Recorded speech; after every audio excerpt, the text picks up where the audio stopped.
चिड़िया सारा का सारा दिन अपने अंडे की हिफाजत करती थी। अरे मुझे काफ़ी ज़्यादा प्यास लगी है। मैं ऐसा करती हूँ कि जल्दी से जाकर नदी से पानी पी कर आ जाती हूँ। और अगर मैं अपने अंडे को ऐसे ही यहाँ पर छोड़ कर गई तो कहीं ऐसा ना हो कि कोई जालम पक्षी मेरा अंडा ना उठा कर ले जाए। मैं ऐसा करती हूँ कि इस अंडे को इस घोंसले के नीचे छुपा कर चली जाती हूँ। तभी सुंदरी चिड़िया ऐसा करती है। वो अपने अंडे पर चंद पत्थर डालकर वहां से उड़ती हुई सीधा नदी पर पानी पीने चली जाती है। पीछे से उस जंगल में एक बाजू चील जो कि भोजन की तलाश में इधर उधर घूम रही थी। जैसे ही वो उड़ती हुई सुंदरी चिड़िया के घोंसले के पास आती है तो उसे वहां पर एक घोंसला दिखाई देता है। अरे जरूर इस घोंसले में कोई ना कोई चीज होगी, चलो मैं जाकर देखती हूँ। बाजू चील सीधा उड़ती हुई सीधा उस घोंसले में आ जाती है। जैसे ही वो वहां पर आकर देखती है तो वहां पर कोई भी चीज खाने को नहीं थी। अरे ये पता नहीं कितना कंजूस पक्षी है, इसने तो अपने खाने के लिए कोई भी चीज यहाँ पर नहीं रखी। अभी बाजू चील ऐसे बातें कर रहे थे तभी बाजू चील की नज़र उस अंडे पर जाकर पड़ती है जो कि सुंदरी चिड़िया ने पत्तों के नीचे छुपा कर रखा हुआ था।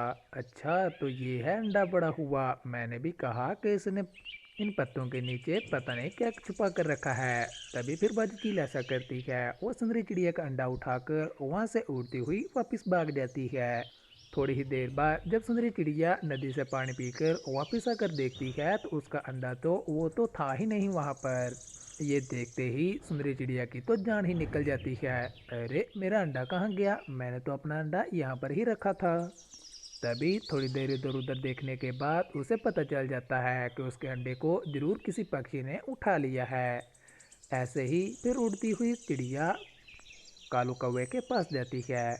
कालू भैया मेरा अंडा नहीं मिल रहा, क्या तुमने देखा तो नहीं किसी पक्षी को मेरे घर की तरफ आते जाते।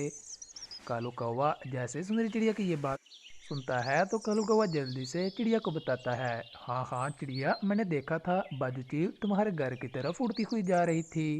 जब चिड़िया बाजू चील का नाम सुनती है तो चिड़िया को पता चल जाता है कि अब तो उसका अंडा बच्चा ही नहीं होगा, क्योंकि बाजू चील तो बहुत ज़्यादा जालिम थी। वो सब पक्षियों के अंडे छीन कर ले जाती थी और जाकर उनका भोजन बना लेती थी।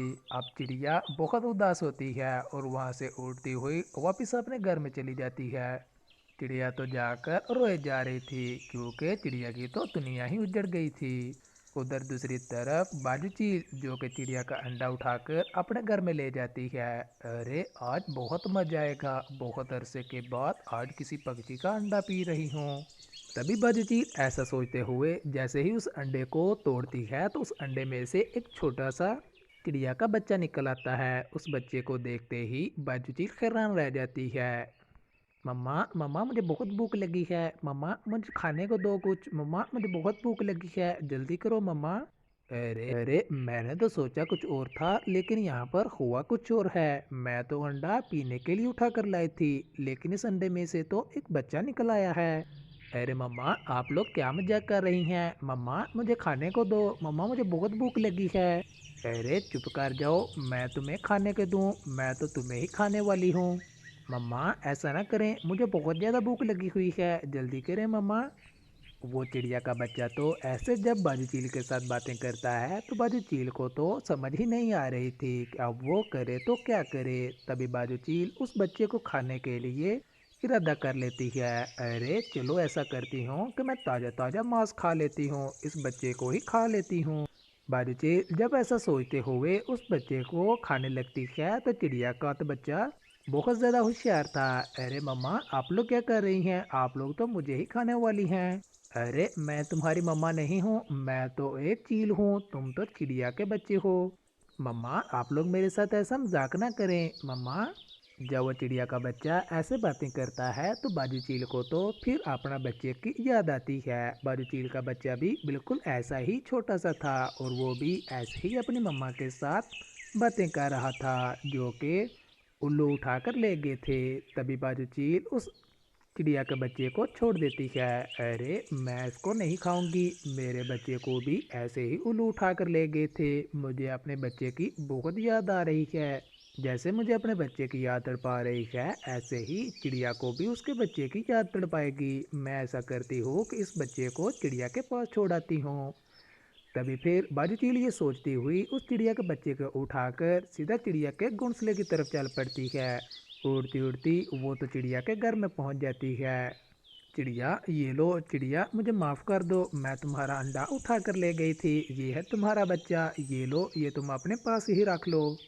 जब चिड़िया ये देखती है तो चिड़िया तो हैरान रह जाती है कि बाजू चील जो कि बहुत ज़्यादा जालिम थी, जिसने चिड़िया का अंडा उठा लिया था, आखिर वही बाजू चील चिड़िया के पास उसका अंडा देने आ गई।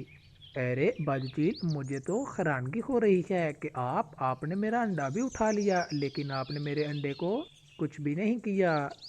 फिर ऐसे ही जब बाजू चील सारी बात उस चिड़िया को बताती है तो चिड़िया को भी उस बाजू चील पर बहुत ज़्यादा दया आ जाता है। फिर ऐसे ही सुंदरी चिड़िया बाजू चील से कहती है, अरे चील बहन, आप भी आज से मेरी बहुत अच्छी दोस्त हैं। आपका जब भी दिल करे आप लोग मेरे घर में आ जाना करना और इस बच्चे को आकर मिल लेना करना।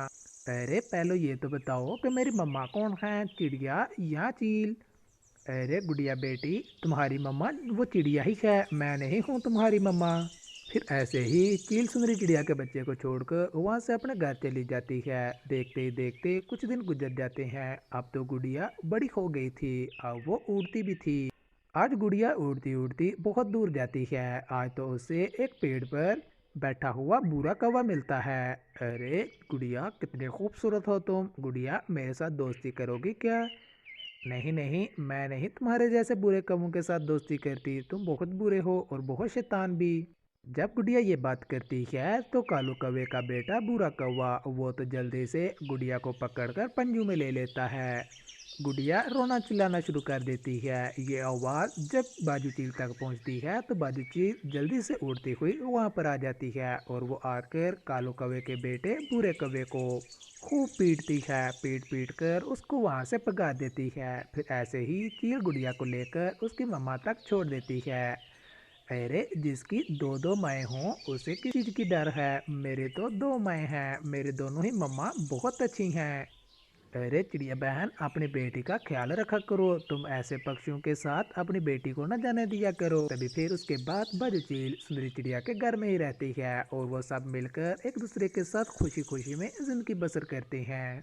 प्यारे दोस्तों, इस कहानी को लाइक करना मत भूलें और ये कहानी आपको कैसी लगी हमें कमेंट सेक्शन में ज़रूर बताएं। ऐसे ही अच्छे अच्छे वीडियोस को देखने के लिए हमारे यूट्यूब चैनल को ज़रूर सब्सक्राइब करें।